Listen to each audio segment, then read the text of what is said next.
आदमी ने पूरी ताकत से चट्टान को ऊपर उठाया और पत्थर की मूर्ति पर दे मारा, जिससे दरारों से बड़ी मात्रा में सोने की रेत बाहर निकलकर बिखर गई।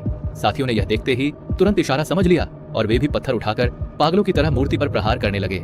जैसे जैसे चारों ओर की पत्थर की मूर्तियां एक एक करके हटाई गईं, हजारों वर्षों से शांत पड़ा विशाल पत्थर का खंभा अचानक कांप उठा और बहुत तेजी से अंदर की ओर सिमटने लगा। पत्थर के खंभे आपस में टकराए, धरती जोर से हिलने और कांपने लगी और पैरों के नीचे की जमीन तुरंत फटकर धंस गई।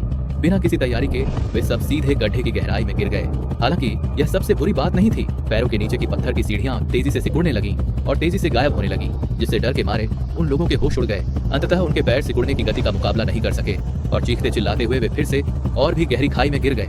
गनीमत रही कि गड्ढे के तल पर मौजूद पानी के कुंड ने गिरने के झटके को कम कर दिया, जिसकी वजह से वे सभी किसी तरह अपनी जान बचाने में सफल रहे। जैसा कि कहावत है, बड़ी मुसीबत से बचने के बाद सौभाग्य अवश्य मिलता है। किस्मत से उन्हें एक गुप्त कमरा मिला, जिसके अंदर बेशकीमती खजाने भरे पड़े थे। हालांकि दल में मौजूद बूढ़ा व्यक्ति उनसे प्रभावित नहीं हुआ और गंभीर मुद्रा में उस हजारों साल पुराने धूल भरे पत्थर के दरवाजे की ओर बढ़ा। धीरे से अपनी जेब से एक पारदर्शी क्रिस्टल खोपड़ी निकाली, जो अजीब सी ठंडी चमक बिखेर रही थी। यही स्वर्ण महल को खोलने की चाबी थी। लेकिन दुर्घटनाएं हमेशा सही समय पर ही होती हैं। लुटेरे उनका पीछा करते हुए वहां पहुंच गए। महिला डाकू ने बूढ़े के हाथ से क्रिस्टल खोपड़ी छीन ली और सावधानी से उसे वापस बिना सिर वाले कंकाल पर रख दिया। इसके तुरंत बाद अजीबोगरीब घटनाएं घटने लगीं।